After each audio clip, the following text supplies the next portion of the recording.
What's happening, folks? Welcome back to the channel.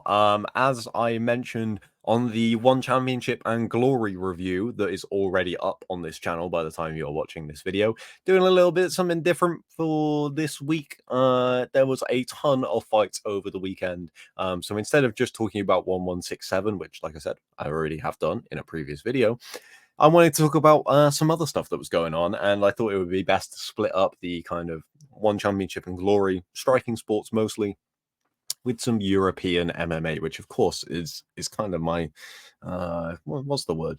I don't want to say niche because that makes it sound like I'm saying I'm an expert in this field. It's my bag, for lack of a better term. So let's talk about it.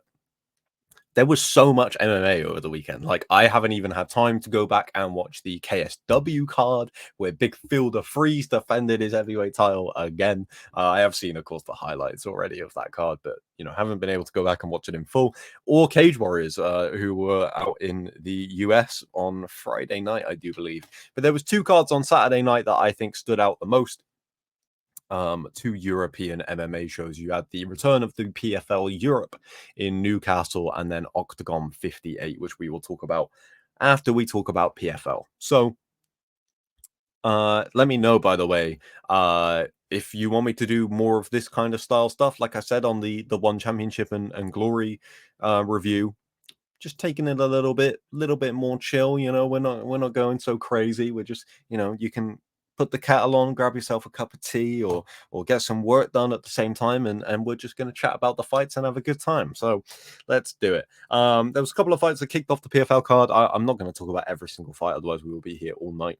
I will talk about Ben Willis, who of course moved to 4-0 on this card in Newcastle. A little bit of controversy with his opponent. We'll get to that in a second. Ben, for people who don't know, was 3-0, obviously coming into his PFL debut here. A former two-time K1 kickboxing world champion. So tons of pedigree behind him. Training out of Renegade in Birmingham. So you know that, he's getting the best work possible, really. And his opponent pulled out a couple of days before the fight. They managed to find him a replacement opponent in Nikola Ivanovic, who was 0-7 coming into this fight. Has fought some very, very tough guys from the UK scene. So, it's not rubbish opponents on his record or anything like that. But yeah, not the best record for sure, but late notice.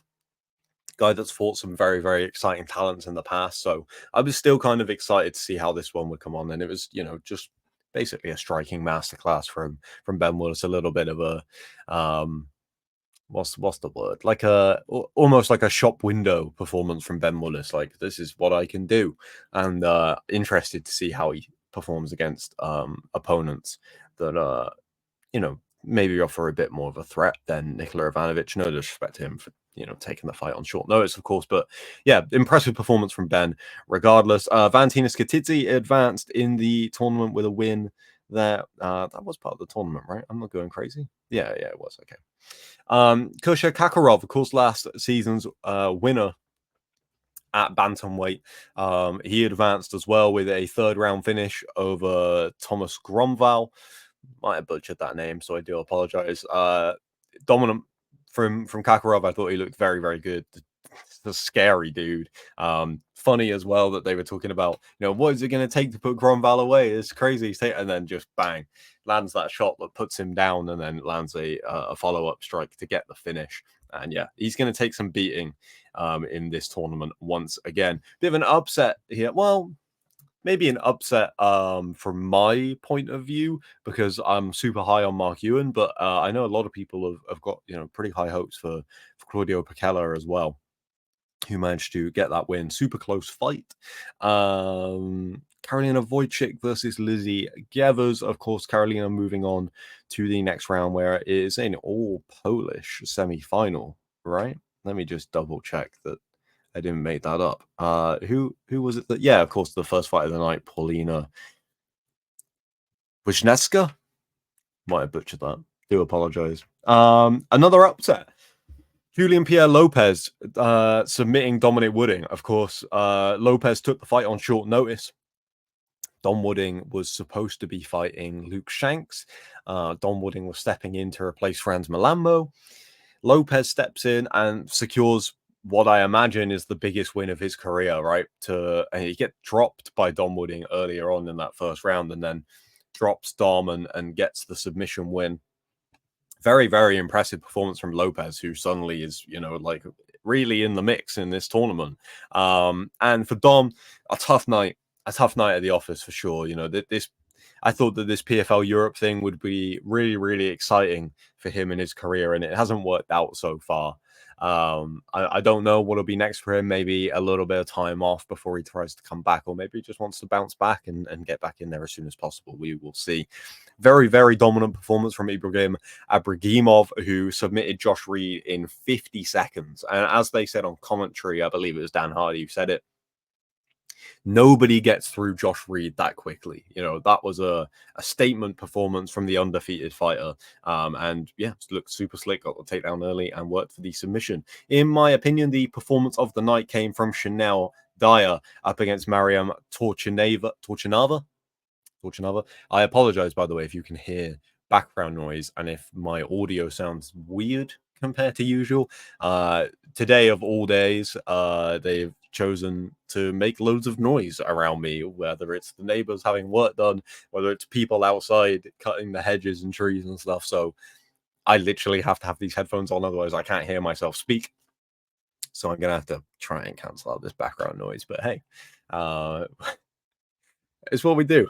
Chanel Dyer looked absolutely fantastic. I think Chanel Dyer is one of the best prospects in the whole of Europe right now. She's 5-0 already, which is crazy because it feels like her pro debut was just yesterday. And this was, I mean, she has a ton of highlight reel knockouts already for being 5-0, and most of those are like crazy KOs.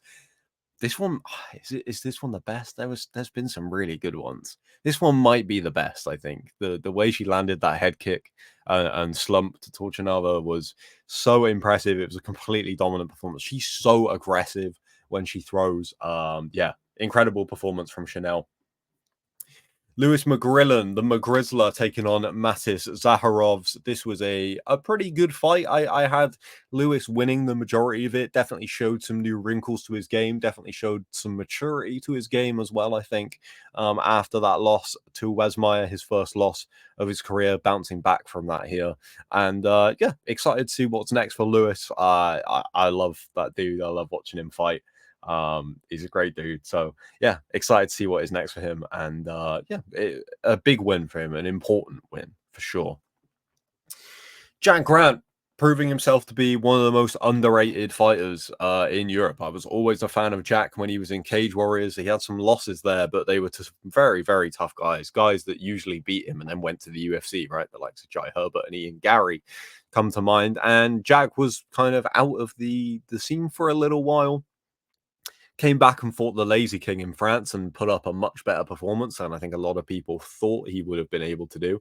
And then he goes in there, first fight under PFL Europe. Well, no, not first fight under PFL Europe, second fight under PFL Europe, but first one in the UK is what I meant. And just runs through Charlie Leary in 41 seconds. I expected this to be a lot more competitive, to be honest. And yeah, Jack looked fantastic. Of course, his grappling is very, very good, but his finishing instinct has always been one of his best attributes, and it was on full display here. A bit of a strange co-main event from Dylan Tuke and Kay Musa, to be honest. But sometimes you get that when you get Dylan Tuke in there. I did think that Dylan did enough to win the decision. He did win it unanimously on the scorecards. I know there was a little bit of debate on commentary there, whether he had done enough. Just seemed to frustrate Kane Musa. I didn't think Kane could really get to him too much. He did land a couple of good shots. He landed a good shot in the first round, then he landed a couple in the third round, which was definitely his best round, although I thought that Dylan won the first two fairly convincingly, even though there wasn't a ton of action going on. I think it was, fairly clear that it was for Dylan. Maybe you could argue the first round was for Kane, but yeah, good fight.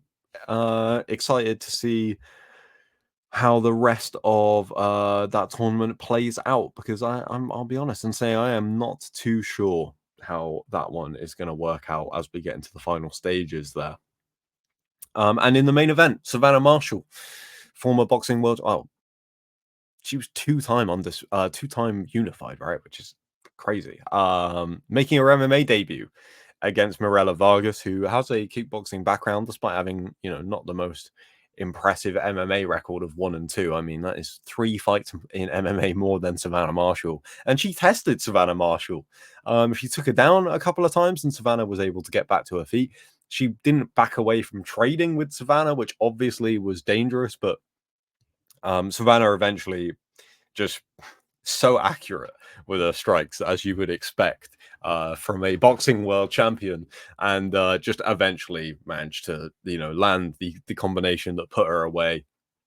Seemed like she was hurting her, a lot, and I was surprised by how much damage Vargas was able to take, to be honest. But it was a fun MMA debut, again, as I said in the One Championship video, when we're talking about pro debuts and stuff, I'm not going to start saying that Savannah Marshall can win a world championship. I don't think she's even bothered about that. She just wants to fight Claressa Shields. And this fight proved to me enough that that fight will be interesting and competitive. Yeah, I want to see it. I don't know. Maybe I feel like amongst, like MMA fans that watch a lot of MMA. Maybe I'm in a minority here, but yeah, I want to see it. I think it'd be fun.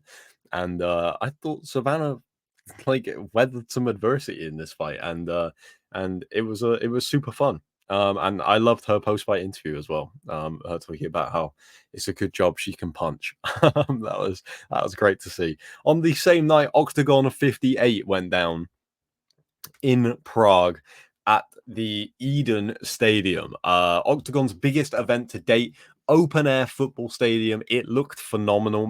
I think maybe I'm spoiled being in the UK with stadium shows, like whether it's WWE, whether it's an Anthony Joshua fight, whether it's AEW All In.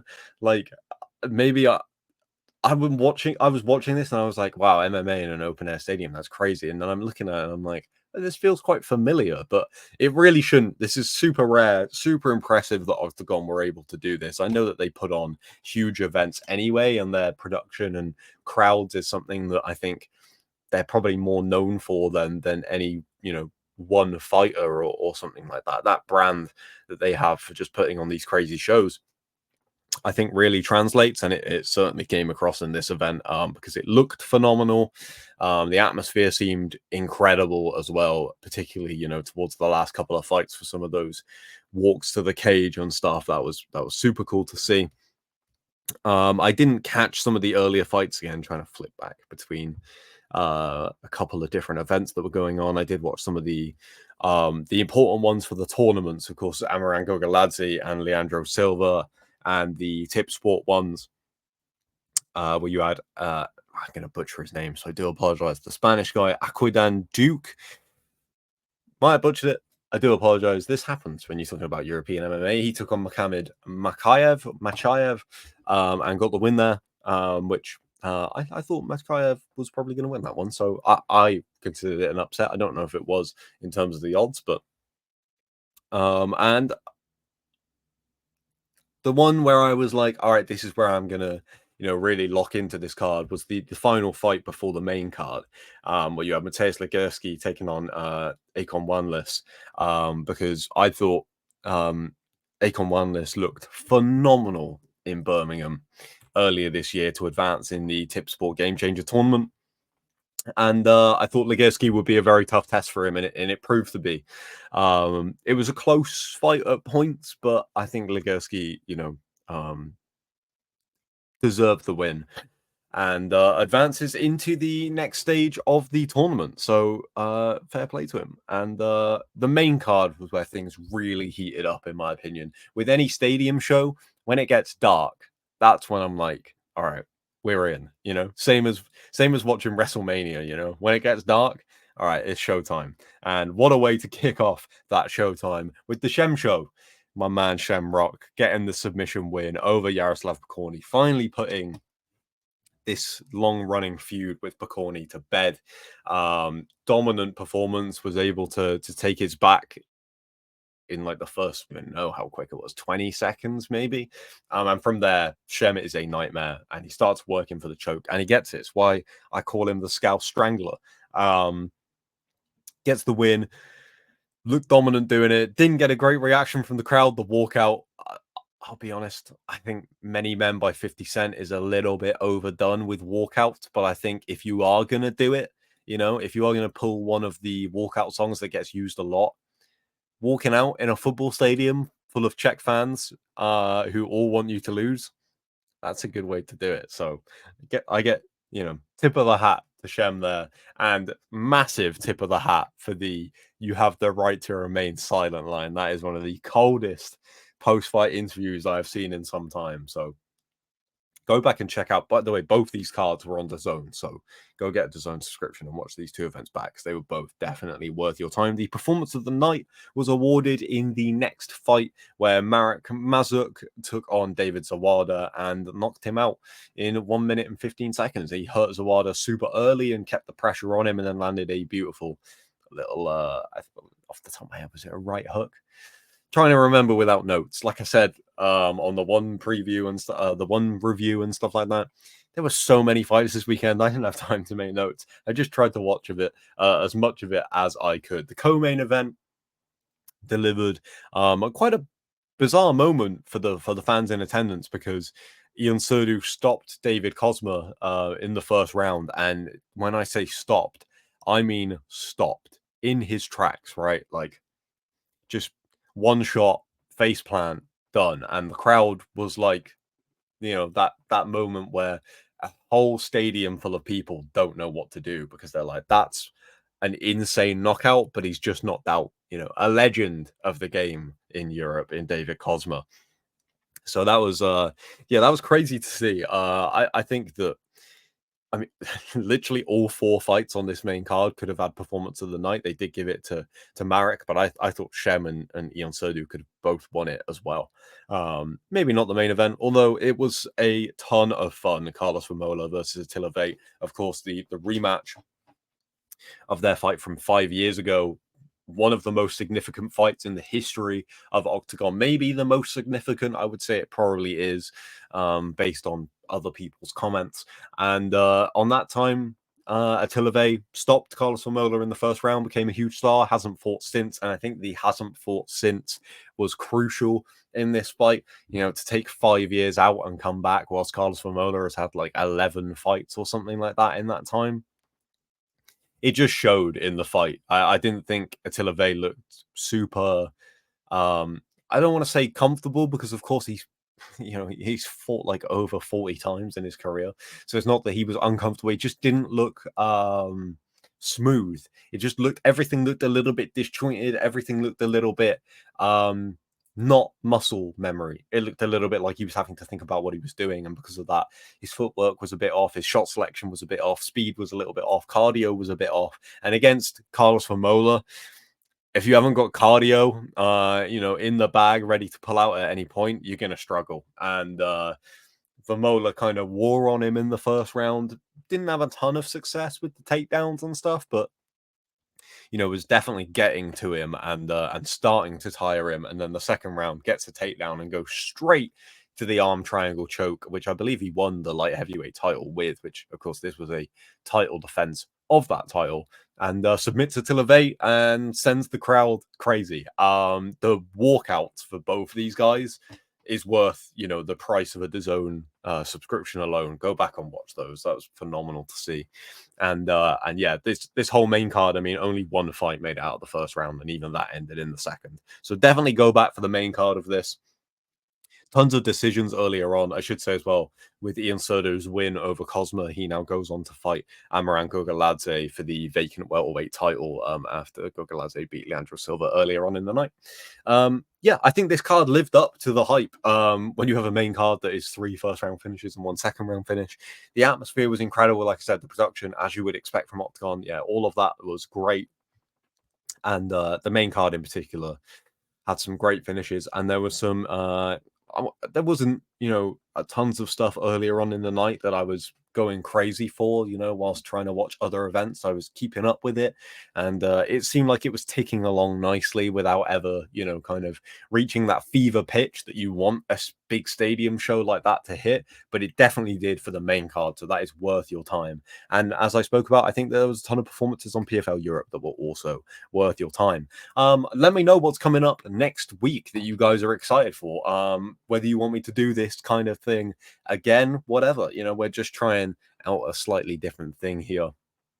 I know that you've got PFL coming up midweek on Thursday. You've got Dakota Ditchever in action there and Tyler Santos not fighting each other, but obviously potentially setting up a clash between them in the near future. So I will probably be tuning in to watch that off the top of my head. And the UFC returns, of course, as usual this weekend. Main event is Alex Perez and Tatsuro Taira at flyweight. I'm super high on Tatsuro Taira and have been for some time. So I'm very, very excited to see how he deals with someone like Alex Perez, who looked incredible last time out against Mateus Nicolau after a couple of losses in a row.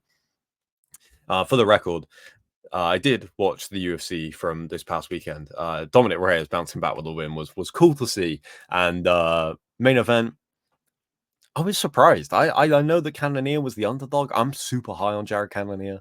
I thought that he might be able to get that win, but yeah, Imavov came on really strong. After Cannonier started very well. Early stoppage for sure.